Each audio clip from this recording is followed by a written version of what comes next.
Hi guys, so just doing this little preview before I make the trip to Sheffield.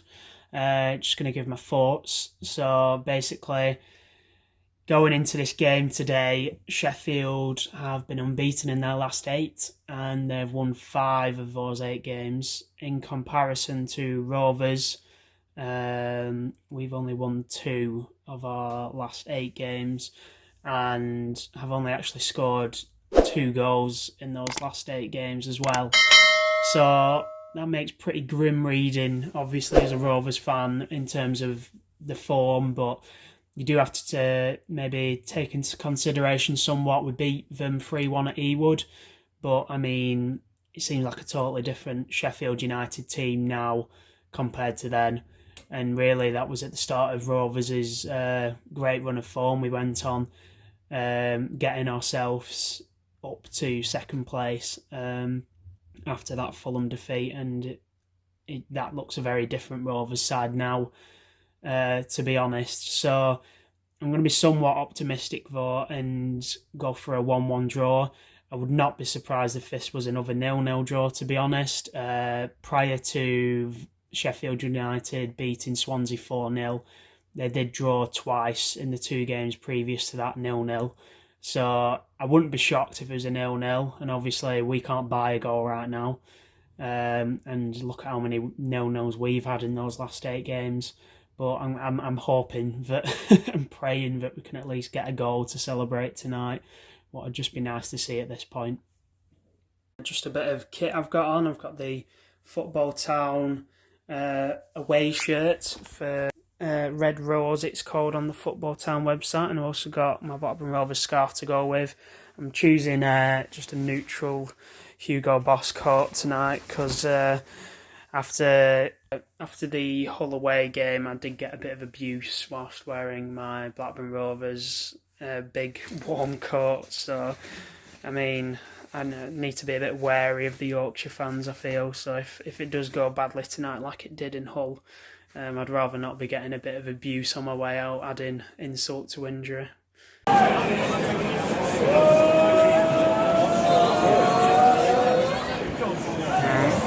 really fucking got him for a shot, the Fanny.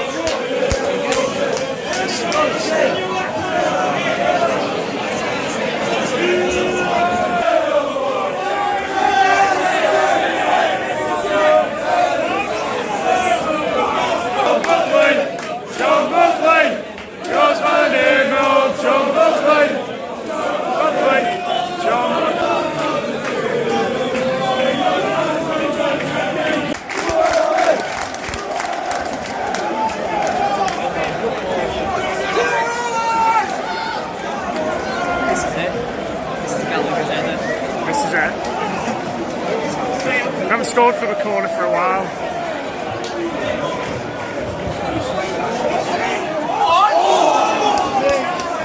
It's not it.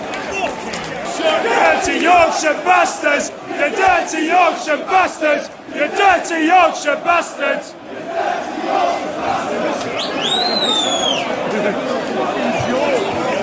Disgusting. Fuck off! Come on! Come on, Kendrick!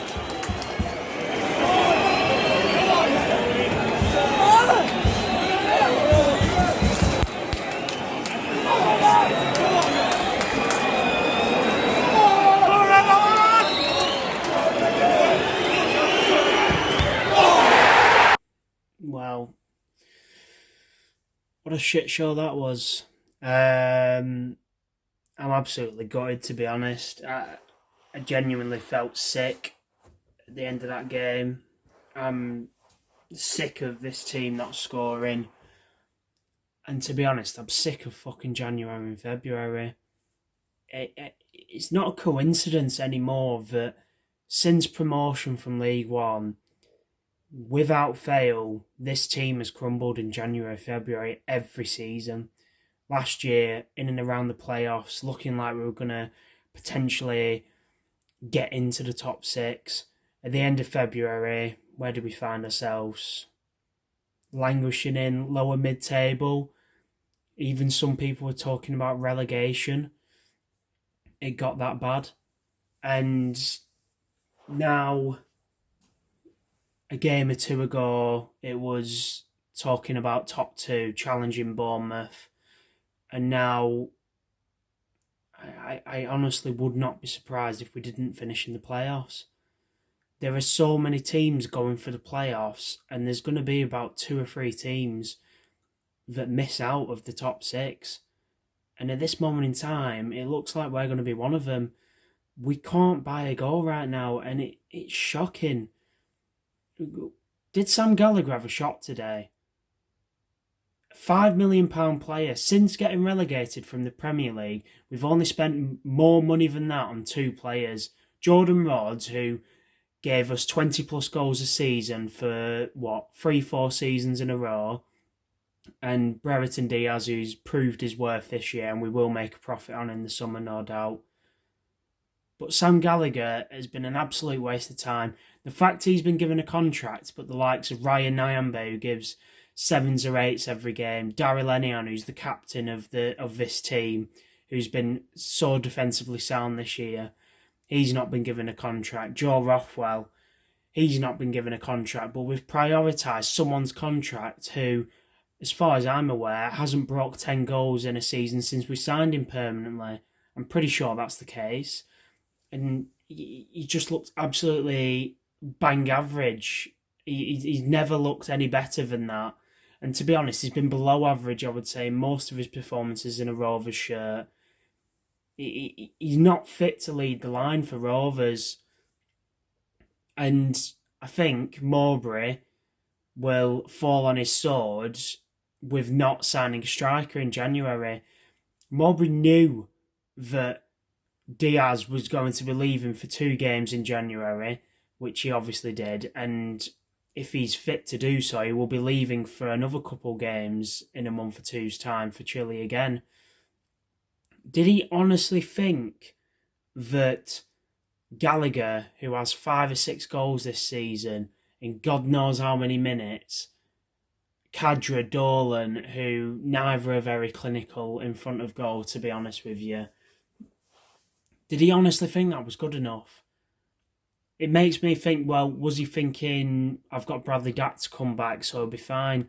But how much pressure is that to put on a man who has barely played any football since late 2019? He played 10 games last season and did his other ACL. You're putting all this pressure on a man to come back in Bradley Dack and get us 5 to 10 goals and drag us into this playoff spots. I don't see the sense. Josh Madger's gone to Stoke on a loan. Why couldn't we have gone and got him and said to him, look, you're going to be our second choice striker. I want you playing up front with Diaz. You may be getting subbed off some games to give the likes of Khadra, Dolan, Gallagher some minutes on the pitch, but you will be starting most games. Or Fours, who's gone to Hull on loan from Brentford. Why couldn't we have had a conversation with him? Both teams, Hull are going to find themselves in a relegation battle if they carry on playing the way they are, and Stoke are languishing in mid-table. So, what was the reasoning why we couldn't go in for these teams when we found ourselves in such a favourable position in January to attract players into this team?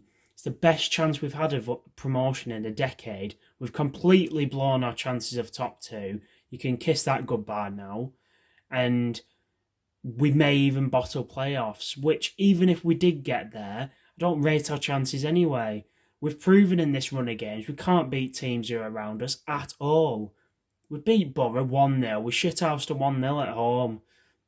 We weren't convincing that game, and to be honest, we got lucky that Gallagher got the goal. It was a bit of a It come off one of Borough's defenders and bounced quite nicely for Galley. He turns, hits it, and it's in.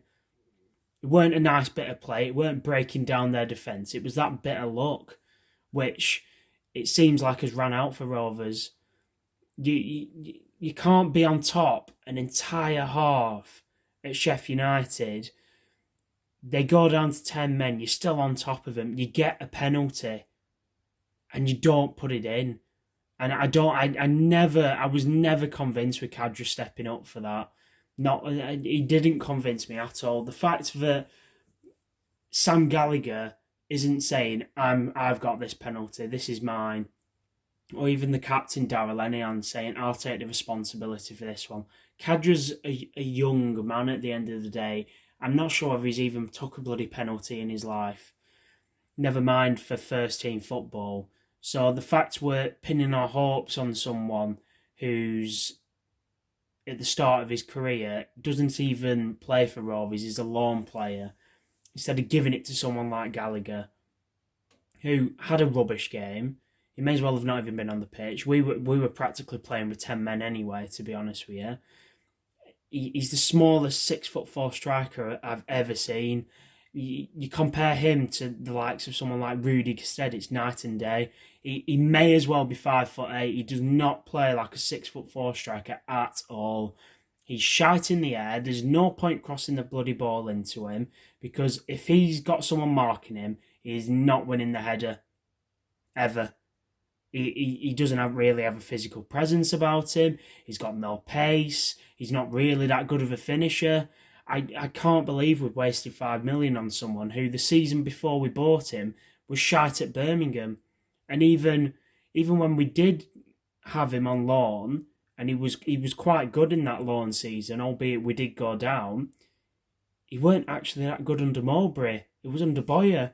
He was actually scoring goals. Under Mowbray, I had him playing as a right winger, which has obviously been another failed experiment, which he brought him in, which Mowbray has brought him in and played him there and stuff, and it's been absolutely shite at the best of times.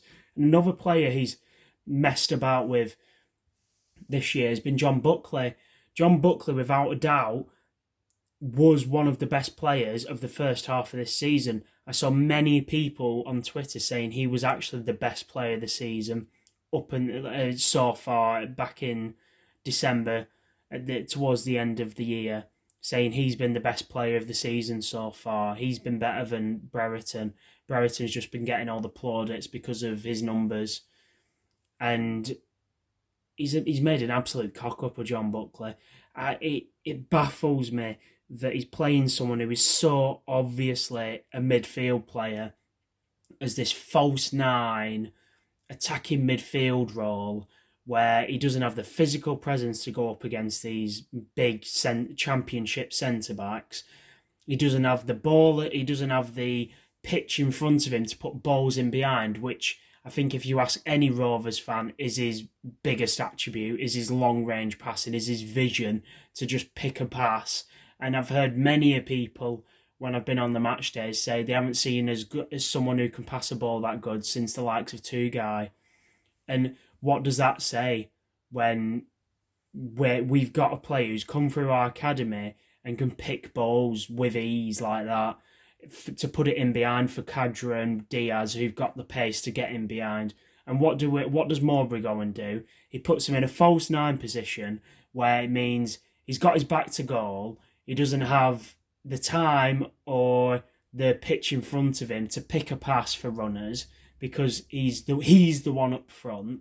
Even though he couldn't hit a barn door, he's got one goal all season when he's been playing in this false nine position, and that was against Birmingham, who were fucking shite. It makes absolutely no sense. And it made absolutely no sense when he played Gallagher on the wing.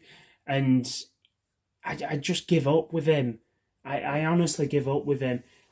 You can say that, yeah, Mowbray's got us to second in the league, but he's absolutely blowing this. And to be honest, I don't think it is Mowbray who got us to second in the league. I think it's starting to show now that it wasn't Mowbray, it was Ben Brereton Diaz.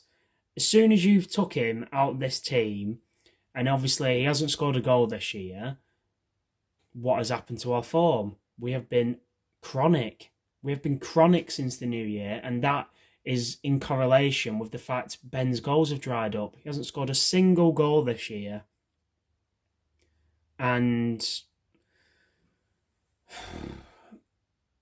I mean, you could just say that we were living off his brilliant run of form, because you take his goals out of the team, you're left with Gallagher, who's on like 5 or 6, Kadra and Dolan, who are on 4 or 5 apiece, and then you're scratching your head.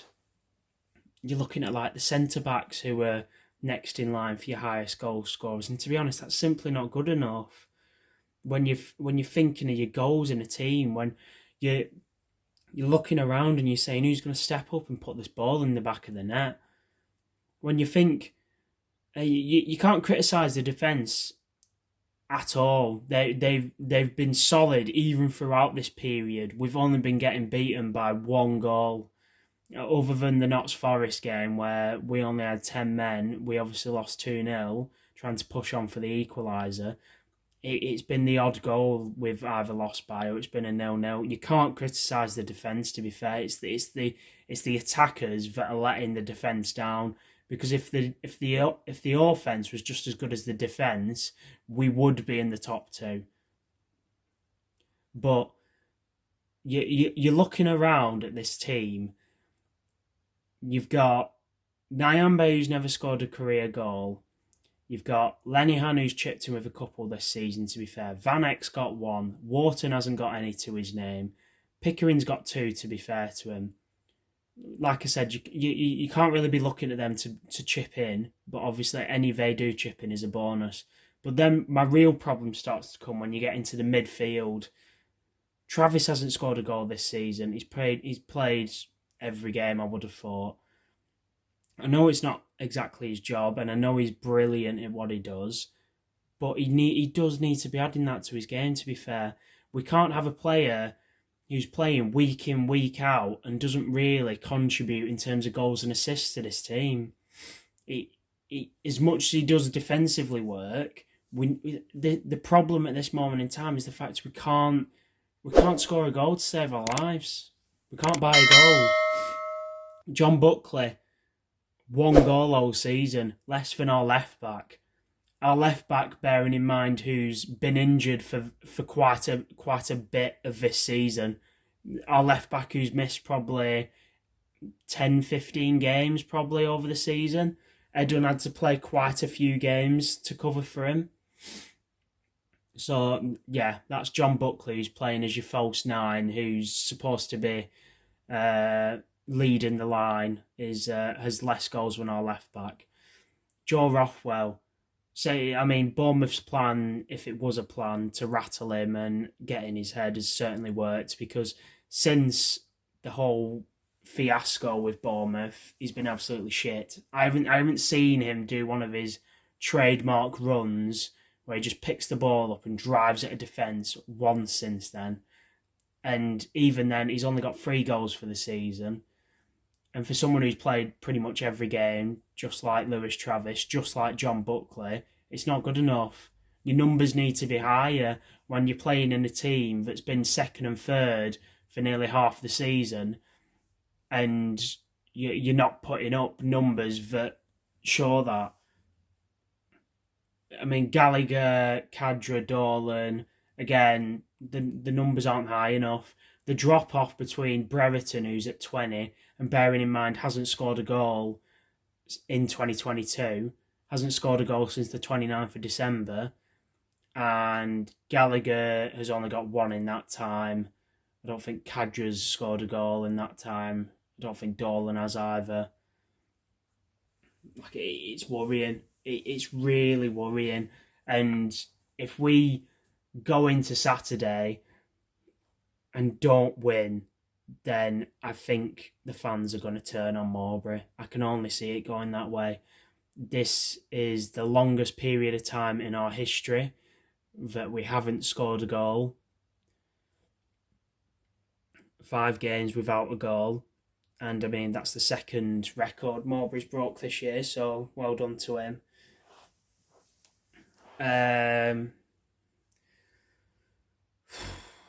I don't know. I'm just lost for words in a way. It's just shocking. I mean, we haven't lost a game at home where it's been 11v11 since West Brom, which was the end of August, I believe. Since then, we've lost at home to Fulham, which obviously we went down to 10 men, and we lost at home to Forest, who we went down to 10 men. If we lose to QPR at home, then I think that shows where we are, because that's the only thing that's been kind of our excuse really at this point. Oh, we've got hard games. This has been a hard run of fixtures. We've not been at home for God knows how long. So if we can't do the business at home, then I think a lot of fans will start to lose hope. All this bearing in mind the fact we do have 11 games left after Fulham, 10 of which on paper are all very winnable. The only one not being so winnable is Bournemouth at home, which, if we play like we are right now, which is relegation form, I'm not saying we're going to be in a relegation battle, but the way this team is currently playing, 2 goals in 9 games, is probably worse than... I mean, I know it's worse than Barnsley for a fact. I don't think there'll be any other team in the league who scored 2 goals in 9 games or less. Just shocking. It's inexcusable for a team that was in our position coming into this year, second or third in the league, wherever we were, to have 2 goals in 9 games. It's disgraceful, and questions need to be asked. I don't know how Mowbray can come out after that game where we should. It was so clear to see we should have took them to the sword. The penalty should have been buried, but we should have already had a goal before that anyway. We were well on top of them for the entirety of that second half, and you lose the game last minute to a sloppy corner kick where Kaminski comes out, makes a mistake, misses the ball, and it's 1-0 Sheffield. But again, it's the same old story of this team not being able to break down a defence. You put 2 blocks of 4 or a block of 5 and a block of 4 in front of our attackers, and we do not have a Scooby-Doo on how to break it down. And it's been the same old story last season and the season before that and the season before that. We don't have a clue what to do. Even more prevalent last season when we had the possession style of football, and it was so obvious teams knew if Rovers don't get the first goal, just like this season, if we don't get the first goal, we are fucked. Because if we don't get the first goal, teams can sit back, take our pressure, and then they'll nick a goal on the counter or they'll nick a goal on a set piece. Whereas if we have the first goal, they have to then come out and we can counter-attack them because we are a counter-attacking team. But there's no plan B. If plan A doesn't work, then we're fucked. And it served us well whilst Brereton was scoring goals. But for 2022 anyway, there has been absolutely no one, and we haven't looked close to breaking down a defence. The only reason why we looked like we were going to win this game today was because we got lucky that a cross into the box hit someone's hand. It didn't ever look like we were going to score from actually breaking down this team and breaking down this defence. Not once. I mean, I believe we had 2 shots on target. One was a pot shot really from Pickering that did force a good save, to be fair, but it was never us like breaking down the defence, stringing a few passes together, and then forcing a really good save. It just bobbled to Pickering, he shot, and it's forced a good save. The other one was the penalty. So it's just really worrying. I just can't see where we go from here. And I mean, if Mowbray doesn't get us top 6, I'm pretty sure I saw before, when there was 20 games left of the season, I believe, and I saw a stat that said no team that had accrued as many points as we had at that point when there was 20 games left in the season, no team had ever accrued that many points and dropped out of the top six and didn't finish in the top six. And that would be another record that Mowbray breaks this year, I guess, if it were to happen, that we didn't finish in the top six after accruing so many points with 20 games left. It would be so Rovers to do it. The only saving grace I can hold on to is that last year we had a similar sort of thing. We were awful during January and February, totally fell off. But then after that, we did pick up a bit of form again. And we've just got to hope that once January, February's done, that, you know, going into these last 11 games, 10 of which are all very winnable on paper, that we do the business. I mean, like I said, top two's out of question now. And we just need to hope that we figure out how to unlock a defence, because a lot of these teams that we are going to be facing at home are going to be coming to Ewood for a point. There's no question about that, especially when it gets to crunch time and teams only need a point here or there. They're looking at their remaining fixtures, they're saying we can get a win here, we can get a point there, we'll be safe. The teams are going to be coming to Ewood and wanting a point. And if we still can't break down a defence by then we aren't going to finish in the playoffs. And like I said, considering we haven't been able to beat teams around us, obviously it helps us so much more if we're taking points from the teams around us. That's keeping them away and also pushing us further away from them anyway. To be honest, if we can't beat teams around us, we don't really deserve to be in the playoffs. If we can't go and beat QPR on Saturday, I mean, out of the teams who are all around us, we would have only beat Borough.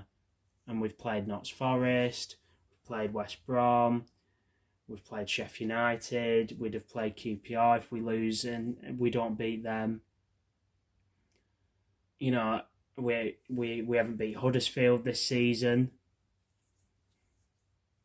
So it's just grim. It's just grim, to say the least. It's gut-wrenching stuff, and I don't know. I feel like that's all I have to say, really, on the matter. But yeah, if Mowbray doesn't make top six this season, I want him gone. I don't want his contract renewing. And as Dirk said in his review of the game, I would have Valérien Ismaël here in a heartbeat. His style of football would suit this young team to the ground with the high pressing, high intensity football, which we were seeing at the start of this season, where our team was busting the ball like every single game to press the ball, wear teams down, which for some reason just hasn't really been there in the past few weeks, whether that's a fatigue thing, but we have lost that element to our game, which is another reason I believe that our results have gone down as well, because we aren't pressing teams the same way. We aren't causing them problems as we were with our pressing ability. And if Mowbray blows this, and like I said, it would be a record in terms of a team who had as many points as we did, not even finishing in the top six. The team has never done that before. With 20 games to go, with the amount of points we had, it would just say so much about his tenure under Rovers. Other than the League One season, it has been so up and down, hasn't it? You look at last season, a good month. a shite month, a good month, a shite month, a good couple months, a couple utter shite months. And even the season before that, there was one season, I think we went, what was it, like 2 months without a win.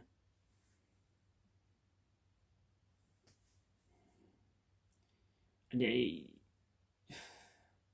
just something needs to give. He needs to stop this 5-2-3 formation, playing Buckley as this false nine, because it's a lot of crap.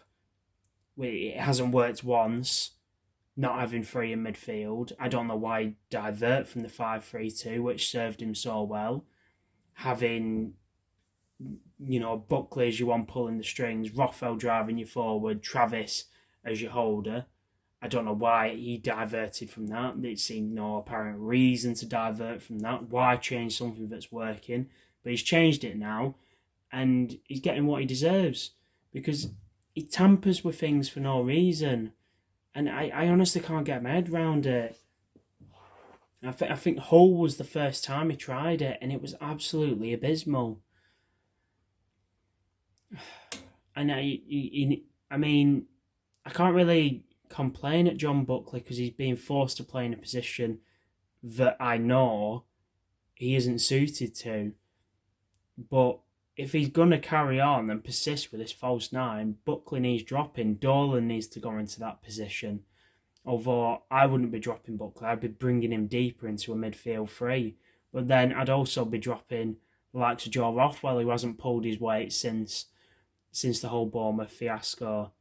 I'd be bringing in someone like Davenport or Hedges, someone who's hungry and wants to take the opportunity by the scruff of the neck, not someone who wanted to down tools and leave to go to one of our promotion rivals in January and hasn't looked like he's come back the same player since. Sam Gallagher leading the line for Rovers, and as far as I remember, didn't have a single shot in that game.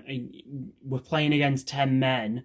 We need a fucking goal, and he's not stepping up and being accountable and, bullying the defenders, trying to bust a bollock to get on the end of a cross or anything, not making anything happen at all. It's not good enough. And I can't be arsed with someone like him anymore. He's not young anymore. I mean, Waggett come out and made some comments about him, saying he's not a young boy anymore. He needs to step up, and he doesn't have the bollocks to fucking step up and become the fucking talisman. And at his age, he should be coming into the prime of his career and showing us what he has. And if this is what he has to offer, he needs to go in the summer, because it's simply not good enough. It's not Championship level, and it's certainly not fucking Premier League level, in my opinion. So I mean, if he persisted with this false nine, I'd be putting Dolan into that position, someone who can press the ball from the middle, give us back that bit of intensity and drive and that we had earlier in the season. I'd sure as hell be dropping Gallagher. Yeah, but it's a question of who you bring in, because he hasn't reinforced in the striking options, like I said, which is a massive missed opportunity to bring someone in who could get 10 goals from January till the end of the season, which would have seen us comfortably make the playoffs and maybe push for the top two. And you look at Bournemouth's recruitment on the last day, signing someone like Kiefer Moore, whilst we're signing more wingers. We already had Khadra, Dolan, Diaz, Poveda, who played on the wings, and now you've brought in Marconde, Giles and Hedges, 3 players who all play on the wings. I don't understand the sense in it. Why? Who needs that many wingers? We needed a goal scorer. When you know that if Brereton got injured or when Brereton's on his international duty, who is going to step up and say, I'm going to score the goal, I'm going to fucking win this game? Because it sure as hell isn't Sam Gallagher. So, I mean, you bring Hedges in, I guess, for Gallagher. He started the game against Swansea. He looked all right. I mean, you're just scratching your head, really. And I mean, I would rather see Hedges be given a go up front with Khadra next to him and Dolan in between them. Go with a front three. And then, wait, I mean, I don't know.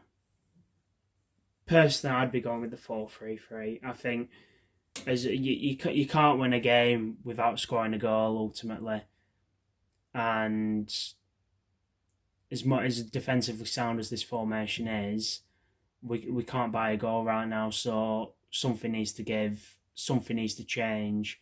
And I know at the start of the season we were scoring quite a few goals, and obviously that would coincided with when Brereton was bagging goals left, right, and centre for us. But potentially, has that got something to do with the system benefiting him more as well? So, I mean, in my opinion, you're either going as a 5-3-2 or a 4-3-3. But I don't think he's going to do that. I think he's way too stubborn. And judging by his thoughts after the game today, he feels we should have won the game, which we should have. But it's almost like he's excusing the players, saying they're a young squad. This team played in the Premier League last year. We've made a good account of ourselves. We should have won the game. But that's not good enough. It's as the comments were on the Twitter post from that post-match interview, it's Control V, Control C, or Control C, Control V rather. It's just copy and paste week in, week out, and the results aren't changing when you're coming out with this crap after every game. So why not give him a rollicking and have a bit of a fucking crisis meeting like we did in League One when we had the shit start to the season like we did, and hope something fucking changes after it, because we are in a crisis right now. If we don't make playoffs, we are the laughing stock of this fucking league. To blow an opportunity at not only top two, but just to blow an opportunity at the playoffs. This is the biggest opportunity we've had since we've been relegated for a playoff position. We've never been in such a fortunate position to have, and we are completely blowing it. So we need to have a fucking crisis meeting. I think the players are too cushy and are getting all this good words and supports and saying, oh, come on, carry on, the goal will come, when they need a fucking rollicking. They need a rocket up their ass, because 2 goals in 9 games is embarrassing. It's simply good enough at all. Like I said, no team in the league will have scored less goals or even the equivalent of goals, 2 goals in 9 games. It's shocking. Absolutely shocking. So I feel like we need a crisis meeting to just turn this season around. Because is it going to take another battering off Fulham of us in a couple of weeks' time for us to for the players to give their heads a wobble and finally fucking wake up again and go on another run of results? Is that what's going to happen again? Is that what is going to have to happen again for us to sort ourselves out, to brush ourselves down and realise what shit we're fucking in? Because personally, I don't want to see us fucking get beat 7-0 again. So I'd much rather be going to Craven Cottage and fucking thinking, you know what, we may have got done in 7-0 last time, but that's not happening again. We're going to fucking make a good account of ourselves today and show why we're a team who's going to be getting a playoff position, and that was a one-off. So someone needs to give desperately, and whether that's players getting dropped, which I feel could possibly happen, but I am doubtful, because Mowbray just seems to be very set in his ways. Whether that's a tactical change, again, I can't see it happening, because I feel like he's very content with this 5 at the back, because he used to be a defender, used to be a centre-back, and to me anyway, it seems like safety is first with Tony Mowbray, which is the 5 at the back. So, can I see us beating QPR on Saturday? No. not playing like this? Can I see us losing?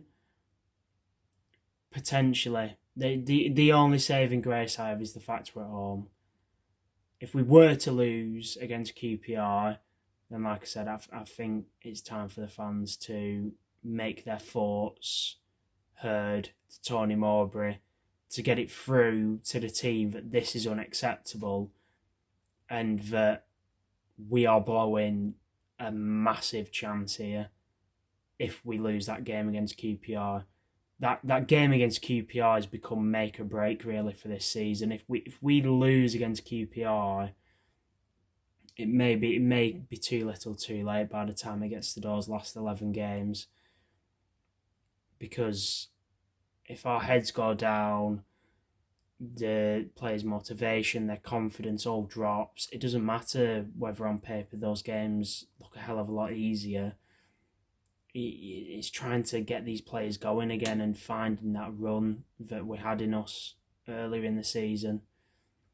I mean, the stats say it all from January to February, 24th in shot conversion and goals, and 23rd in XG.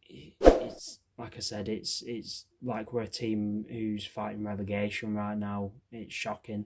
I think any team would be happy to play Blackburn right now, and considering we're playing third in the league and first in the league in the next two games, it's pretty grim reading, really.